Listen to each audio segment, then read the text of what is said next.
Stripes and bright stars through the perilous fight. O'er the ramparts we watched were so gallantly streaming, and the rockets' red glare, the bombs bursting in air, gave proof through the night that our flag was still there. Oh, say does that star-spangled banner yet wave o'er the land of the free and the home of the brave?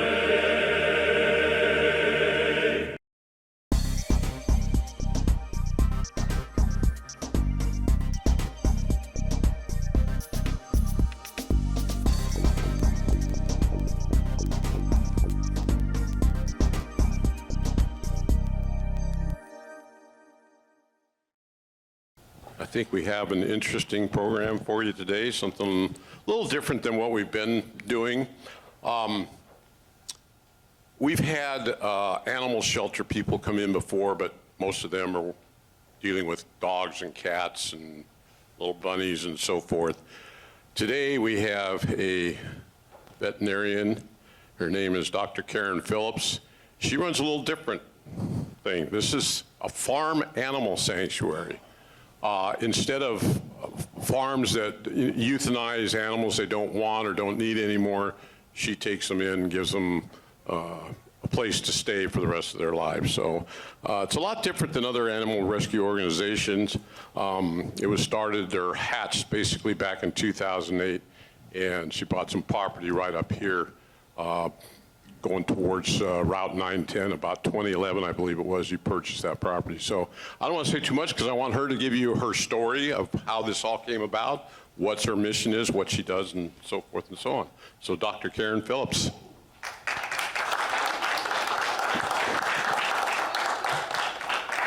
Let me see if I can, you can hear me? Okay, great, that's fun. Now, how do I turn this on? It's on the side, it says. You told me that. Okay, I think we're good. Okay. Well, good morning. Thank you so much for having me out today. This is quite a compliment for the invite, so I appreciate that. And I know that there is a lot that you all could be doing with your Friday morning, so the fact that you're spending it with me is quite a compliment, so thank you so much. While I was driving in, I drove in this morning through Sewickley Heights, which is weird because I've lived here for so long and I've never driven that way. It's beautiful, by the way, those houses, OMG. But I was thinking of what was the real first start of Hope Haven Farm Sanctuary as I was driving in. And it made me think of a question, and I wonder if any of you have had this happen.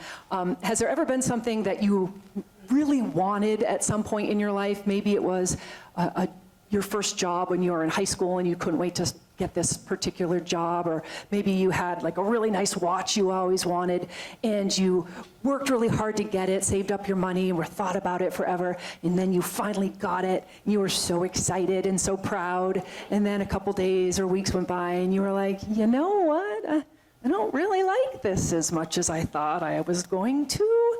Has that ever happened to anybody here? Have you ever had that happen? Yeah.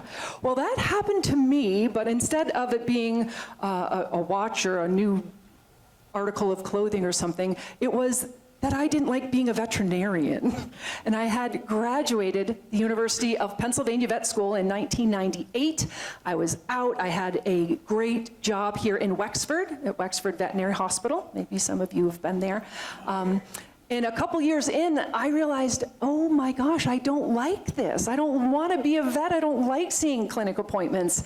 So I was kind of in a state of life panic because I worked my whole life to be a vet. I'd gone to school for 8 years. I was $250,000 in debt. What the heck was I going to do? So it was a real panicky time in my life, but that was actually the origin story of Hope Haven. So let me see if I can get this. Oopsie. Nope. Center button. Okay, of course it's the last button I hit. So what I'd like to talk with you guys about today, guys and gals, wait, I have to do this clicky thing to, there. Okay. Is I'd like to talk a little bit more about the origin story of Hope Haven and how I did get it started. I'd love to tell you more about our mission and what we hope to accomplish at the sanctuary. And then I do have some really fun, exciting plans for the future of the farm that I'd love to involve you all in. And perhaps I could inspire you to want to help by chatting with you this morning. And through the talk today, what I would love to sprinkle in is a little inspiration or perhaps motivation on accomplishing goals or dreams or things that you want to accomplish in your life. Because if it's one thing I have worked hard at, it's getting goals accomplished. And it's not always easy, but it's always rewarding when you get it done. So there are some things that I could offer as suggestions or advice if you all have certain things that you are looking to do in your future. So does that sound like a good talk for this morning? I'm thinking I planned it out for 45 minutes, but it might be 30 because I talk really fast. So if I talk too fast, please let me know. I'll try to slow down. Or if I'm talking too long, because when I start talking about the animals, I can talk forever. You cut me off if I go too long. All right. Here I am. Boop, boop, boop. So going back to my story, I remember the day so clearly. I was driving to work. I was on Perry Highway going to the vet clinic at Wexford Veterinary Hospital. And it wasn't a particularly bad day. It was just a regular day. I wasn't looking forward to going to work. And I remember thinking, as I was driving, I saw this big oak tree or something on the side of the road, and I was like, you know, if I rammed my car into that oak tree, they're not going to expect me to do clinic appointments today. And it was at that day I was like, oh man, I got to get out of this. Like, life is too short to be unhappy in where you work. And there was nothing wrong. The clinic was wonderful. If you guys go there, it's a great clinic, wonderful doctors. It wasn't anything against them. I just wasn't loving being a clinic appointment veterinarian. So what did I do? I got the heck out of Dodge and I quit the job there. Then I started to try different things. So I did some emergency work, and then I did some exotic animal medicine, and then I did relief work. But what I've settled on and what makes my heart sing is working in animal shelters. So my first job in an animal shelter was at the Western Pennsylvania Humane Society. Have you guys ever adopted a pet through there? They've been down there. Yay, good for you. They've been there forever. It's been on running on the north side. So I started working there. Great place, loved it. Was doing high volume spay neuter because I thought that was my calling, to help prevent pet overpopulation by spaying and neutering animals, decreasing the populations that are out there that are strays. So I was loving it, but what I was noticing there was that there were farm animals coming in to this shelter. And you guys know the north side. It's not agricultural farmland down there, it's the city. So it was perplexing to me to see these animals coming in. We would get a goat in now and then. We'd see a lot of chickens and roosters coming into the shelter. And pot-bellied pigs, we were seeing a lot of those. It was just really weird for me. And it was sad because these animals, the animals were coming from different situations. A lot of them were coming from our humane agents. So there are humane police officers that will investigate cases of abuse and neglect on animals. You might have heard some of the other shelters coming in and discussing that. Usually they're looking at dogs and cats that are abused or neglected, but they will investigate any case that might be neglectful, whether it be a farm animal or a dog or a cat. So they were bringing in a lot of animals, not a lot, but several animals, goats, goats, chickens, I think we saw one sheep once, but a lot of birds. So that's where some of those animals were coming from. We would also get stray farm animals that people would find running through their neighborhood, which was often pot-bellied pigs that people didn't really want anymore, so they just let them free.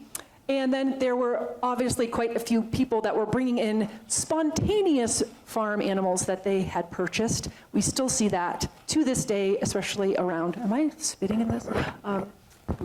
Around the Easter holidays, we would see a lot of people that would be bringing in chicks or ducks or bunnies that they would purchase for the holidays and then discover they didn't want to put the time or effort into caring for them long term. So those were some of the animals that were coming in.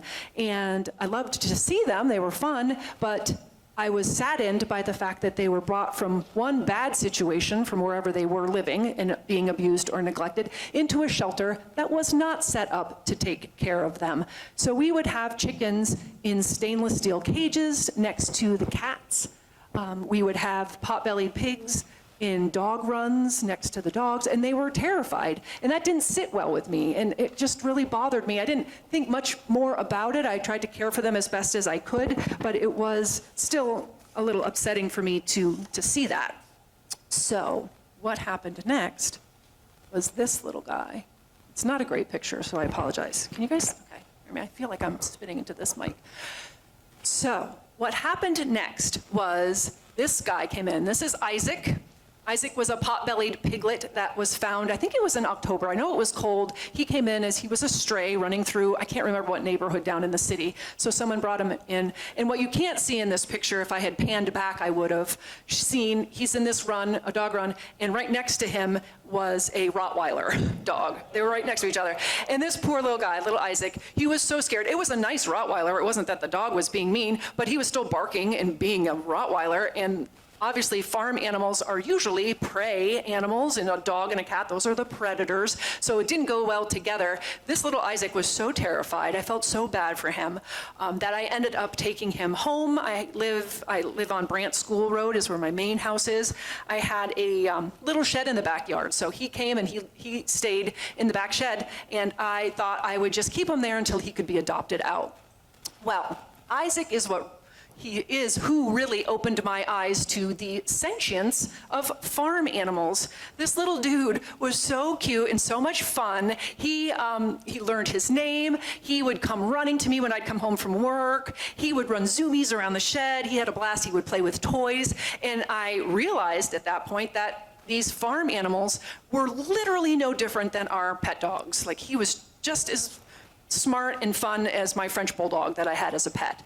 And that was a really eye-opening experience for me because I went through veterinary school and I learned about farm animals and how to perform medicine and veterinary care with them. But in vet school and in most of kind of society, we are taught or shown that a farm animal is a commodity. It's being used for its meat, its eggs, its wool, or for whatever purpose it's here for, to serve us. And in vet school, we are taught herd health. So we aren't taught a lot about the individual farm animal. If an individual animal in a herd gets ill, most of the times you just call it out and kill it, put it down, and get a new animal to replace it, because it's cheaper to replace an animal in a big agricultural facility than it is to treat a sick animal. So that's the background that I was coming from with farm animals. But he kind of changed my idea of what a farm animal could and is.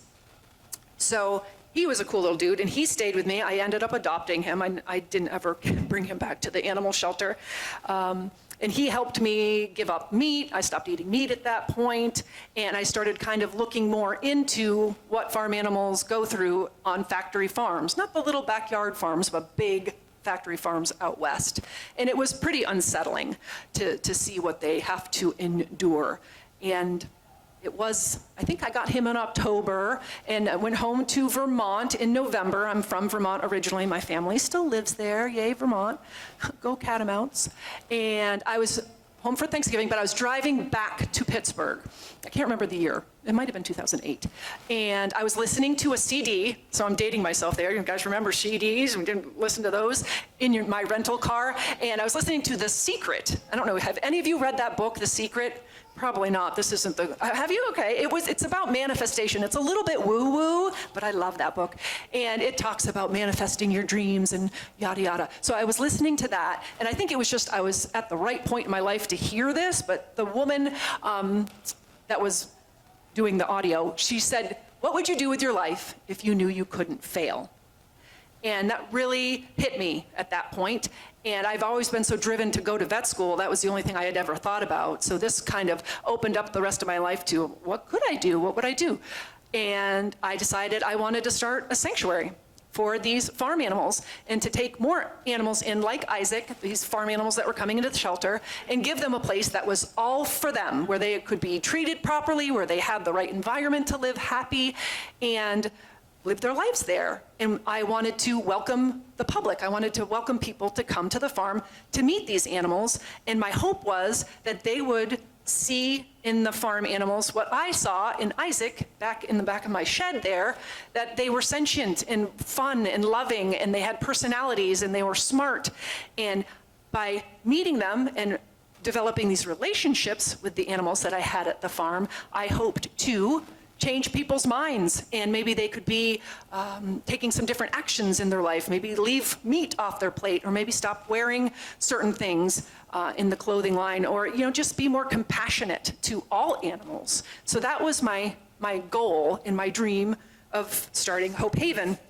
And it took a really long time to get it going. It took a long time to find the property. And as we mentioned earlier, Hope Haven is really close. I think it's like 10 minutes from here. It's right on Wexford Bain Road. If any of you have gone that way, 910, if you head towards, like if you're going to Sorgels, it's right on the right-hand side of the road by Dragon Supply Company. It's right down there, Misty Pines, it's on that road. Super easy to get to. Very small, 6 acres, but it's really a fun place. It's very steep, so if you want to come out on a tour, we do offer tours and events. You get a good workout because it's a lot of hiking up the hills. But it has 98 animals now. We just got a couple geese in, so it might be up to 100. But we have a ton of animals there, and they're amazing. They've all come from all types of neglect and abuse, but they are all very loving and fun, and they are kind of free roaming around because of the fact that the farm is so small. They don't all have their individual paddocks, so there's just a lot of pell-mell animals all over the place, which I thought was bad. When I first started it, I felt like I was being such a bad farmer, but it's actually a lot of fun because they are just out having fun. And when you come out to visit them, they're all around and doing their thing. So it's a fun place to be. And the animals are lovely, and we do offer tours, events. We'll talk about that in a minute. But what I'd love to do now is to show you a couple of our animals, have you meet a couple of our animals. And I certainly can't show you all 98, but I would love to show you some of our ambassadors. This is Rigby. Oh, I don't know why these things. Doop, doop, doop, doop. Okay, so Rigby's my best friend. He has been there from the beginning. He was one of the first animals that I took, besides Isaac, when I opened the farm. He is an emu, obviously. I don't know, has anybody ever met an emu, seen an emu in person? Okay, not a lot, but some people, yes. They are awesome. They're the second largest bird, second to the ostrich, so they are in the same family as the ostrich and the rat. What are those little things? Ratites? I can't remember. They are extremely curious, fun birds. They're super cool. They're like feathery dinosaurs when you eat them.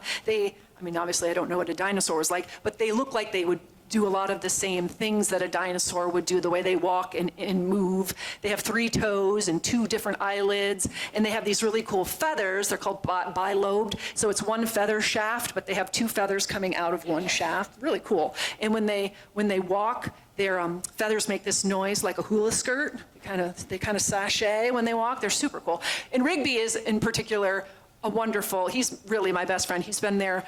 We've kind of grown up together on the farm. He was from a farmer who lived in Plum, so not too far away, and this farmer had lots of beef cows, I believe, and were there pigs or sheep?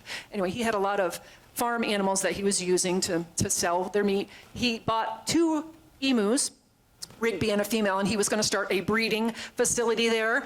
And emus are used for their meat. They are supposedly a healthy red meat.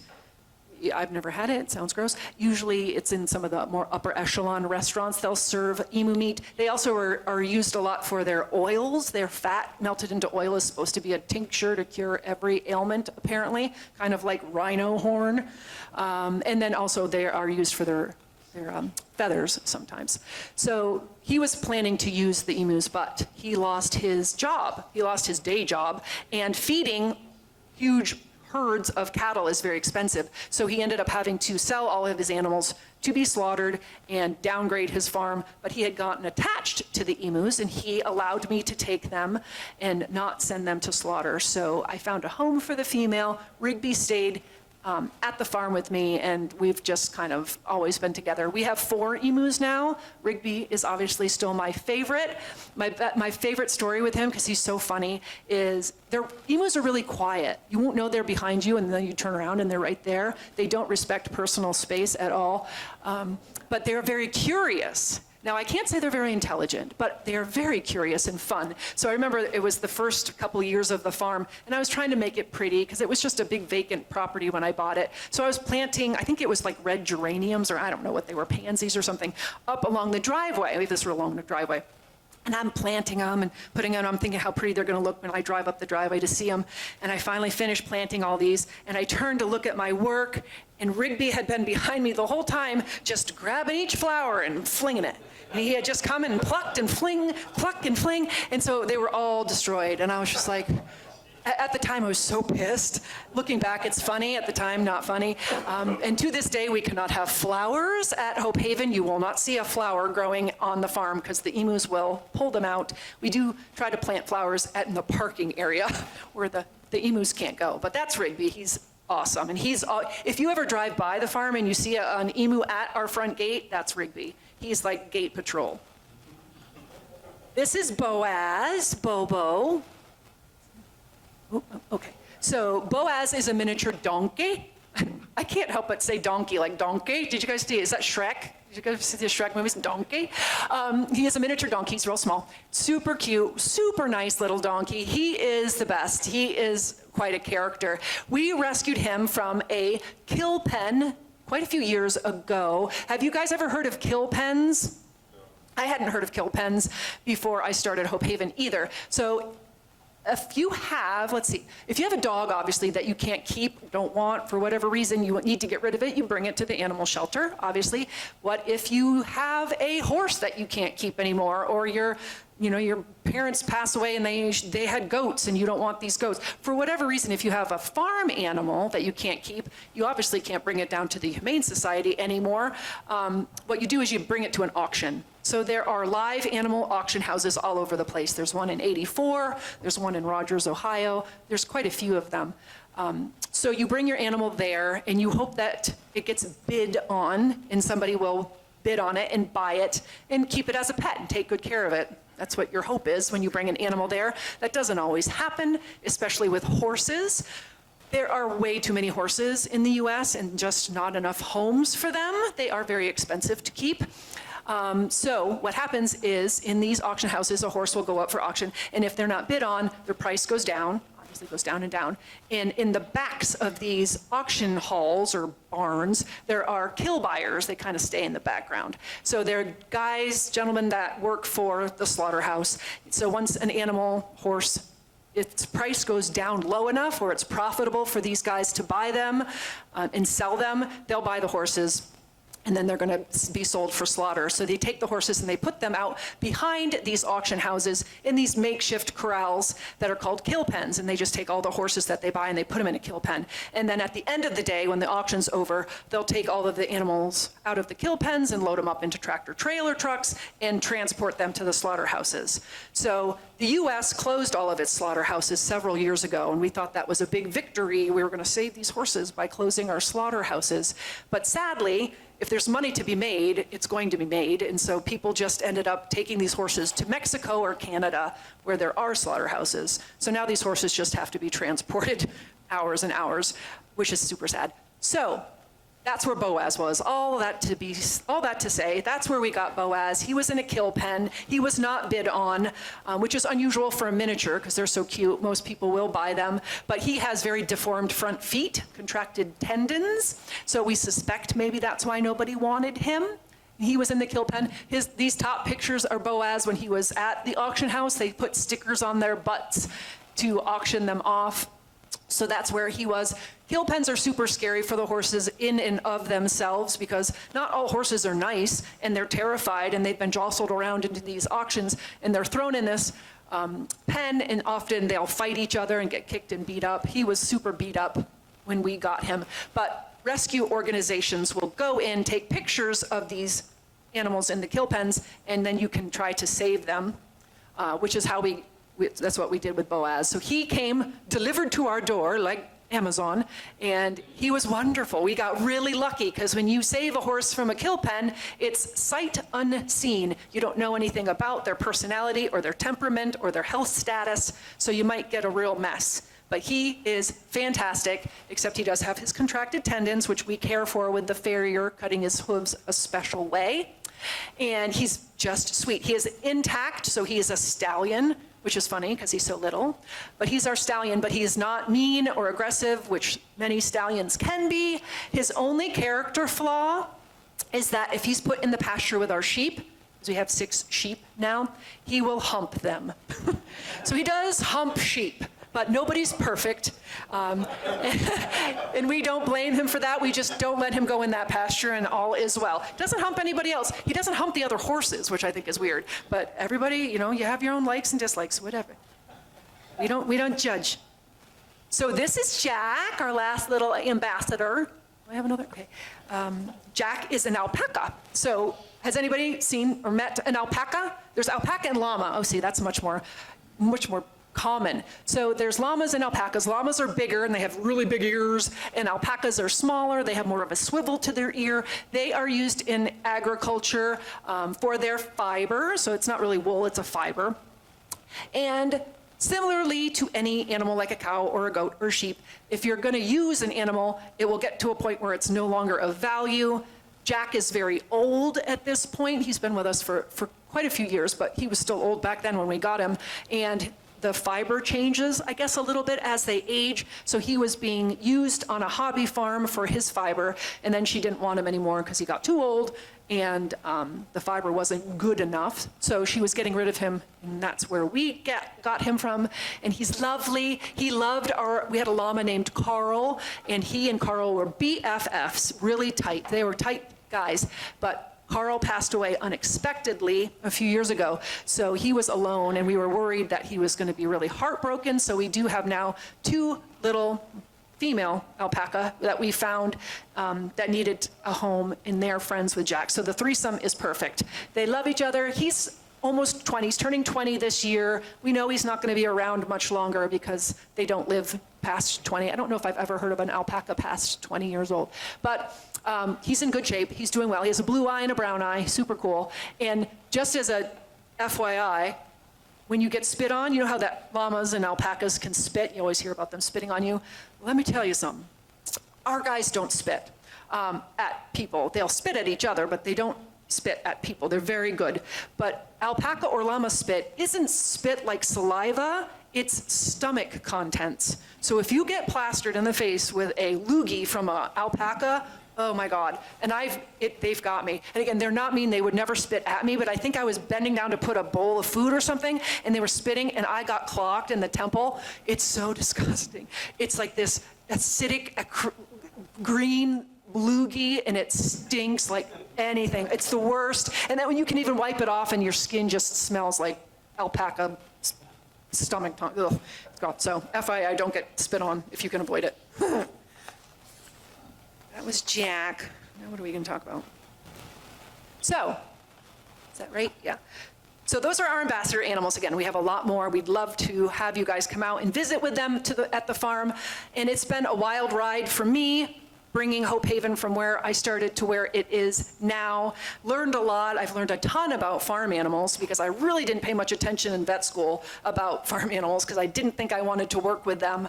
And it's been a real eye-opener to be working with them now. But I think what I've learned the most from starting and running Hope Haven over the years is, I know it's a little esoteric, but the idea that one person can make such a big difference in the world. It sounds woo-woo-y again, like The Secret Book, but it's really true. Like each one of us has such power to make a difference and to influence your community in the world with whatever you decide to do. It's really awe-inspiring what one person can do.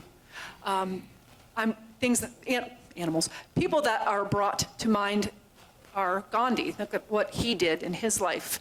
And Erin Brockovich, if you've ever, there was a movie with her, and she was an environmentalist, and she fought, I think there was a gas company that was having water contamination, and she did all sorts of work to save that community and bring environmental contamination to the public eye. So she did a lot. Rosa Parks, oh my gosh, like think of what she did just because she wouldn't get out of her bus seat on that segregated bus, all the changes that she made. And I don't know if I would really qualify myself in that group of people, but there's levels. And one other story that comes to mind is a couple of years ago, I was walking my French bulldog in my little next door neighborhood. It was this little suburban neighborhood. And as I was walking, there was this little girl who had set up a table. It was summer. She had set up a table in front of her house. So cute, right? So I was walking over there. I figured it was a lemonade stand, and I was going to buy a little lemonade, you know, try to encourage the entrepreneurial spirit. And when I got there, though, what she was doing is that she had found all of these monarch caterpillars and taken them inside and put them in these little protective little area jars or whatnot, and they had formed into a chrysalis. Am I saying that right? Chrysalis? A cocoon, basically. And so she was selling the little cocoons with information about monarch butterflies, and the money that she was making by selling these little chrysalis. And the goal was that she wanted you to take them home and take care of them and then set the butterfly free. You could watch it hatch and then set your monarch butterfly free.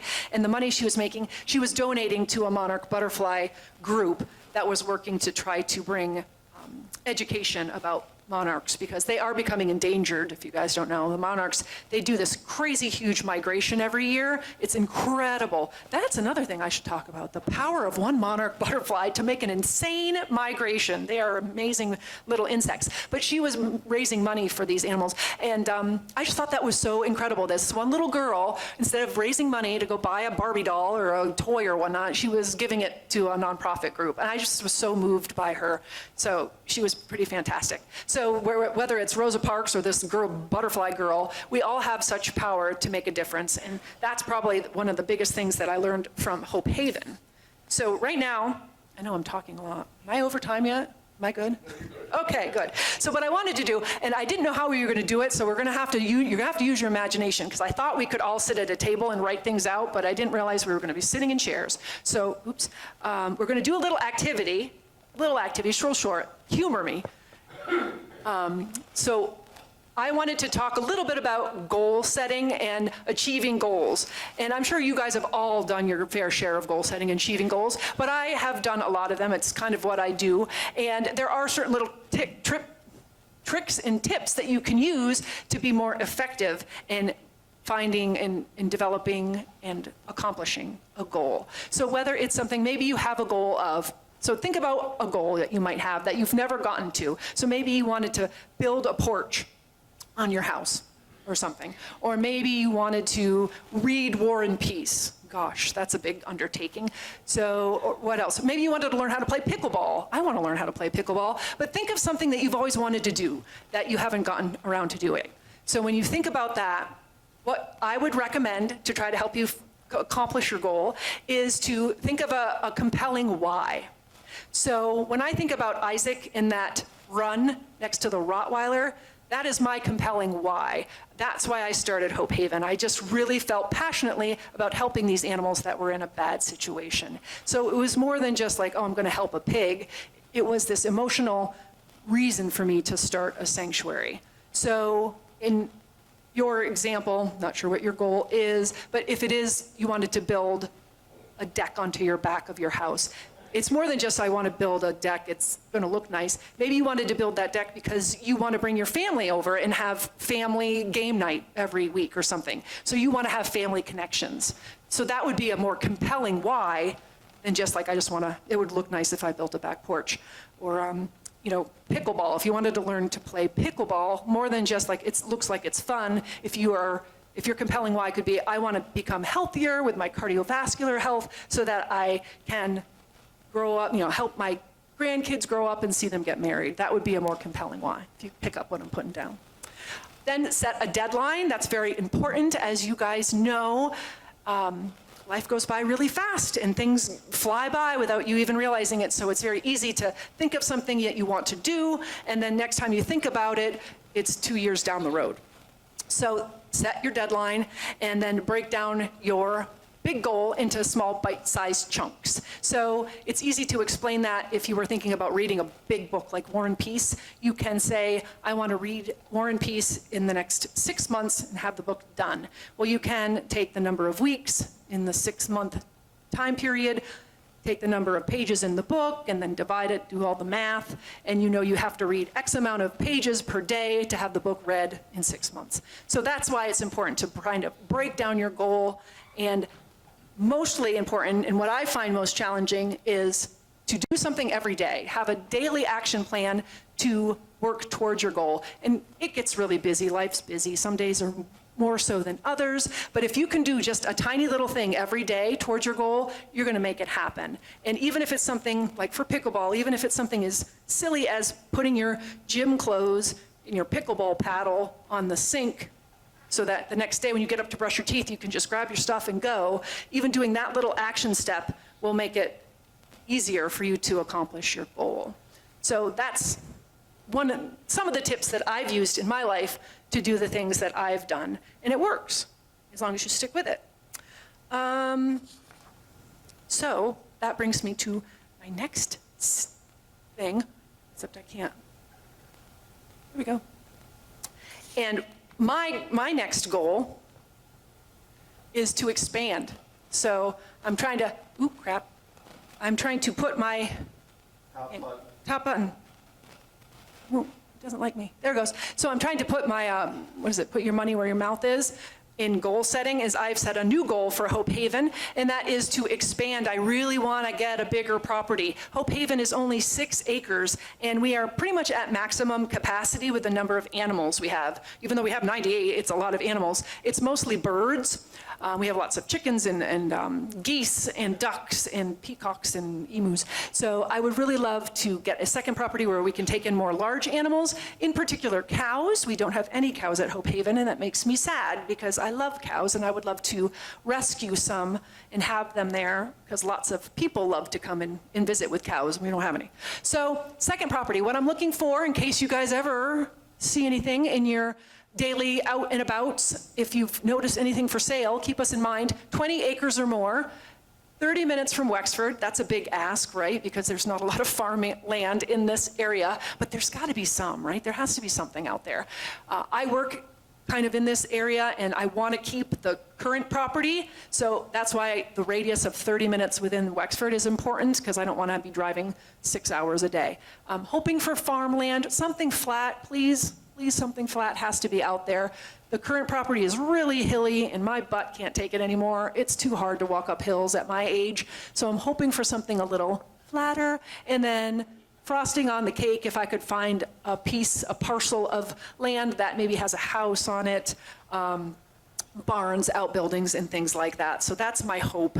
And my compelling why for expansion is obviously to save more animals. That goes without saying. But I really want Hope Haven, the next property, to be an educational facility, a kind of a tour, like a agricultural tourism type of a facility where people can come out and do a lot of educational events and classes. I think Pittsburgh's ready to really communicate and join forces to help animals and help the environment. I'd love to provide a place where people can learn about environmental protection. There is a lot of connections between animal agriculture and environmental protection. Animal agriculture, big animal agriculture out west where they have like thousands of cows in the meat industry, or those huge chicken warehouses where they have thousands of chickens laying eggs, or the pig factories, not the small family farms, but these big places are some of the #1 causes of environmental pollutions. Gases that cause greenhouse gas emissions, huge. They take down a lot of land. They're doing a lot of land growth for the animals' food, like soy and corn, that's being grown just to feed these animals that are then being slaughtered, is taking up a huge amount of land in America that could be used for people's growth of food. But we also are growing a lot of food over in other countries, and they're clear cutting lots of woods and forests down for grazing areas. And that's really decreasing biodiversity. So there's lots to learn about how the environment is being affected by animal agriculture and things we can do to protect that. So I'd love to talk more to people about that and offer classes. Also, personal health. I would love to have the ability to have people come out and talk more and do classes on plant-based living and maybe, leaving some meats products and animal products off your plate. It is a lot healthier cardiovascularly to not eat as much red meat. So if we could talk more and have people come out and do some cooking classes or some vegan classes, things like that, I think would be amazing.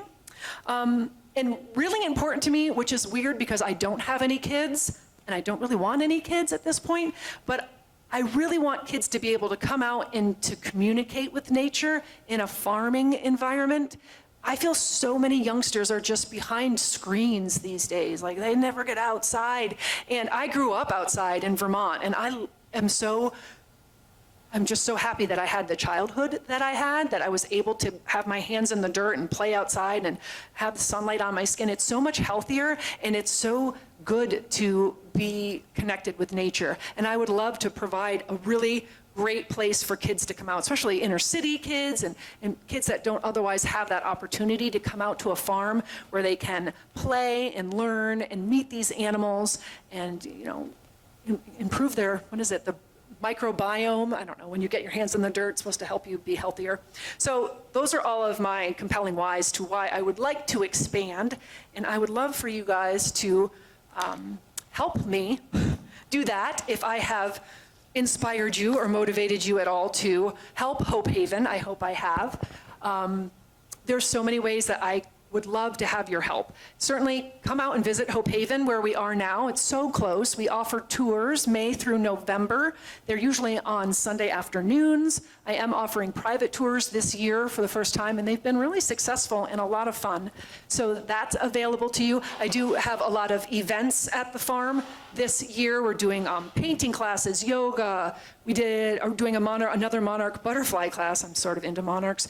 And what else are we doing? Painting. We're doing other ones. They're on the website. So come out to an event, come out to a tour. Obviously would love donations. We are a 501c3 nonprofit, so we rely completely on donations from the public to survive and to keep going. So those are particularly important now that I am thinking about the second property. We are going to start working on a capital campaign to get that going, because that's going to be a big expense. What else can you do? We do a can collection. If you could save beer and soda cans, we do collect those at the farm right in the parking lot. You can just drop off the bags of them, and then I bring them to the scrapyard. I love the scrapyard. I don't know if anybody of you loves to go to the scrapyard. It's my favorite place. But we get a couple $100 from can collections every year at the scrapyard. What else? Business sponsorships. If you would know of any businesses that maybe would want to do a sponsorship with Hope Haven where we can promote them on our social media for a donation monthly. Would be really a cool idea. And help us look for land and help spread the word, which is why I'm so grateful for being invited here today. Just spreading the word of Hope Haven is really important, because I've worked hard over the 10 years to get the farm up and running and take care of the animals, but I haven't been very good at promoting the facility. So there's so many people in Pittsburgh that don't even know that they have their very own farm sanctuary right here in the North Hills. So if you could spread the word any way you can, tell your friends and your family. If you're on social media, put something on there, tag us on social media. And I think those are most of the ways you could help. I'd love to answer any questions. I really appreciate you guys having me out and listening to me talk a mile a minute, because I do talk fast, but I get excited. So thank you. Thank you so much. Think about visiting. We would love to have you. Thank you. Are there any questions? Anybody got any questions? Okay. Who said that? We go to Florida part of the year, Okay, and this year we went to a farm okay, that had animals, and there's a lot of kids go there, and they sure. feed the rabbits, they go see the pigs, and they specialize, like in autistic kids can come out and ride horses. Oh. And, Yeah, I've heard of therapeutic riding facilities. but anybody can go, but Oh. I think they get special treatment, the autistic kids and handicapped kids. Yeah, that's a great So, idea. Might be something to, Yeah, yeah, again, if we have the space for it, we have horses, but they're tiny, but I guess for a little kid, ride our little minis. the bigger farm will have Yeah, horses. yeah. No, it's a great idea. Love that. Thank you. Anybody else? A question? My neighbor asked me a question, and he was here, and I guess he had to run, but he said there was a white bird, a tall white bird. On my bridge. Yeah, the heron, was he joking? It's a statue. He Oh. made it sound like it was a live bird. I've Oh. seen your statue. That's a statue, right? Yeah, it's like a sculpture. I guess it's Yeah, it's a sculpture. Yeah. Oh, I'm glad he saw it. I think it's so cool. It is cool. Yeah, it's a big iron sculpture, and it's a heron with a big bird in its mouth. It's on the bridge right over our stream in the front pasture. So I fooled him. It's a sculpture. Anybody else? You mentioned you have some 90 animals. Like us here, we all become very conscious of time spans. So what, do you have an end-of-life program for those animals? How does that work? Well, I mean, yes and no. Like, I'm kind of lucky in the fact that I'm a veterinarian. So if I get an animal that is suffering, end of life suffering, just due to age, I would euthanize it. So I can go to the animal shelters where I work to humanely put an animal down if need be. Again, the other nice thing with being a vet is if there is an illness or an injury on the farm, I can usually take care of it myself or bring it to one of the animal shelters where I work and work it up there and take care of it. So I am super lucky in that respect that I have those facilities available to me. But I haven't had to put too many animals down, but they are all getting older. I've had to put some goats down. And the sad thing when you put, well, this is kind of morbid, but if you put a large animal down, like what do you do with it once you put it down? We only have 6 acres, so I don't bury the animals on the farm, but there is a hauling service where you can call them and they come and they pick up animals and they bring them out, I guess, to farm country and bury them. So that's what we do with our animals. That's very morbid, sorry. Several months ago, Wexford announced that they had been deeded a farm. Oh, that one in Cranberry? Oh, Yes, I think in Cranberry. Yeah. Have you thought about partnering with that? That's funny you should say that. There's a name, I can't remember the name of the farm, but it was just on the news. I was going to write to them because when I looked into it, they're going to make it into they're making it into I don't know what the word is, a farm where people can come out and learn about farming.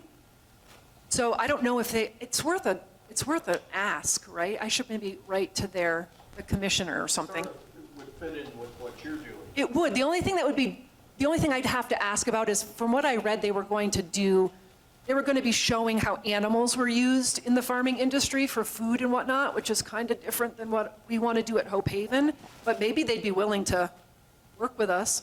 And they could talk about the agricultural farming aspect with planting and growing things, and not talk as much about the slaughtering of the farm animals, because that's kind of opposite of what I'm interested in. But it's funny you mentioned that, because I had written a letter to them, and then I never sent it because I got distracted because I didn't set my deadline. See how that all comes around? So thank you. I might actually put that out. It's worth an ask. When somebody turns in an animal, do you charge them, or do you take it for? I usually ask them for a donation, and I never get one.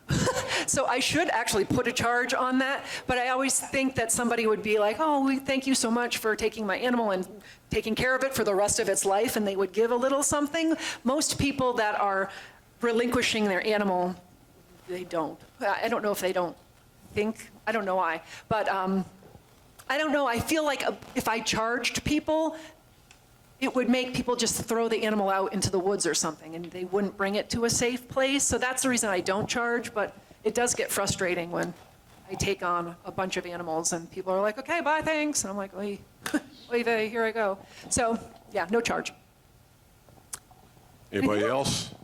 I noticed when we've driven by, you have the goats, the sheep, they're all out and about. But the pig, Those pigs. I noticed the pigs, was it Rigby?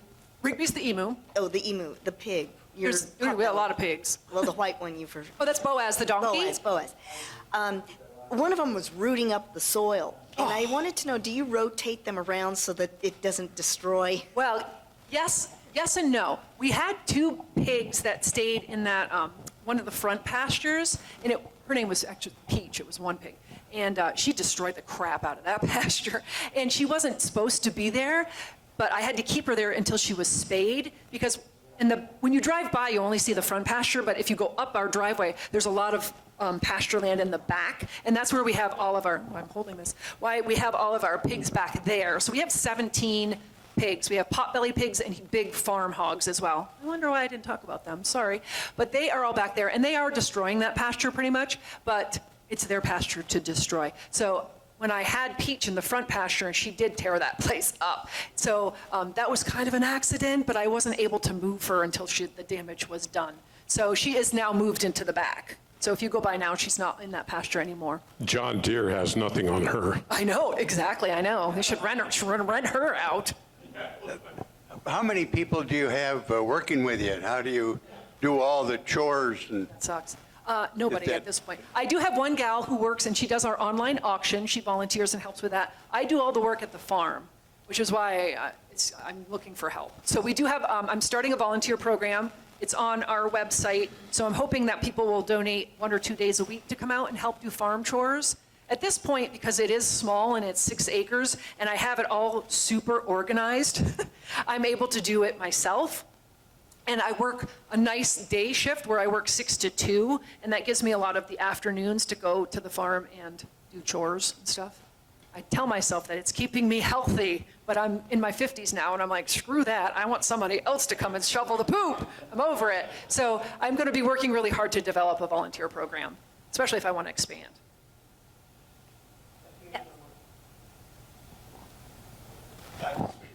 During the winter, do you have shelters here? Yeah. Yep, all of the animals have a place to go in from the elements. They all have, but the large animals have that one big barn that we have in the middle of our property. All of the stall doors are always open, so they can go and they can come and go. Because if they want to come in, they can, but they have the ability to go out. And I do pasture rotations, so sometimes they're in different pastures, but they always have the availability to go into the barn. Same with all of the birds. The smaller birds, like the chickens, they all go into their coops at night, and I always go through and close them in at night. Some of them are better about that than others. The ducks never go in at night. The chickens are always well behaved, but those ducks, but yeah, and the pigs have shelters in all of their pastures as well, but it's open so they can come and go as they please. Yes. Do you ever have a problem with predators out there? Holy crap, yes. We hear the coyotes. You guys have probably heard coyotes in your area too. They're so scary when you hear them out there. They do that garbly, like, oh, they're so scary. I've never had a problem with coyotes coming onto the property. Our 6 acres is all perimeter fenced, so the entire farm is fenced in, but that obviously wouldn't keep a coyote out if it wanted to come in. It could get either over or under a fence. But we found most of the problems was with the birds, and it was with foxes and raccoons were the big problems. And then we got, ta-da, Richard, our Great Pyrenees. So we got a Great Pyrenees dog, and they are, if you've ever seen them, I should have had a picture. They're big white dogs. They look like Newfoundlands or like St. Bernards, but they're all white. Oh my God, they're the nicest dogs ever. And they are bred and instinctually want to protect. They are a farm dog and they want to protect farm animals. They were originally used to protect sheep because they're big and white and floofy, so they kind of blend in with a sheep herd. So the shepherds would have these dogs out with the sheep herds, and if the sheep were being attacked by wolves, the dogs would fight them. They're big dogs. Richard's about 100 pounds, and he's lovely. He's the nicest dog, but he is a great worker. He's the only employed person we have working at the farm. He's our only employee, and he works, so he takes care of the animals. And he, since we've gotten Richard, we barely have any problem with predators now. He's a great dog. Yes. I would not be shy about asking for, or rather charging, rather than asking for a donation. You think? I speak from personal experience. Okay. I'm a docent at a church in Millville. We give tours, and because there was a Croatian artist that painted murals all throughout the church. And at any rate, we used to ask for a donation, suggested donation, $10. And I mean, as you know, it trickled in.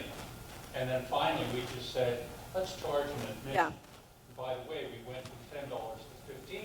Yeah, you got to do it. So, but I mean, it raised the amount of money that started coming in dramatically. Yeah. So don't be shy about it. I think you're right. Yeah, I think some recommendations say not to do that because if you say like $10, like somebody who maybe they would be willing to give you 50, but you ask for 10, so they only give 10. I think that's the reason why some places say don't ask for money, just let people do it, their own donation. But I agree with you. What I found is people are like, oh, there's no charge? Cool. See you later. So I agree. How about getting school tours out to your place? Yeah. Are you doing that? I'm not doing that because, again, it's that darn tootin' parking. We don't have parking at place, and it's small. The tours, I try to limit tours to like 10 to 12 people. Sometimes I can get away with 15, just because the way that the farm is organized, it's kind of narrow spaces. So if I'm talking and trying to give a tour and we do a big tour, people are so far away, like they don't even hear me, and they kind of go off doing their own thing. So to keep things more organized, I limit the space. But in the second property, I really want to do school tours because I have been contacted by lots of schools that have the interest, and a lot of Girl Scout troops and stuff would love to come out. Boy Scouts, I'm equal to everybody. Yeah, a lot of Scout troops would be great to have them out. It's just we can't get a bus into the lot at this point. Stinks. Oh, well, thank you. Oh, I appreciate it, guys. Thank you so much. Mr. Phillips, thank you.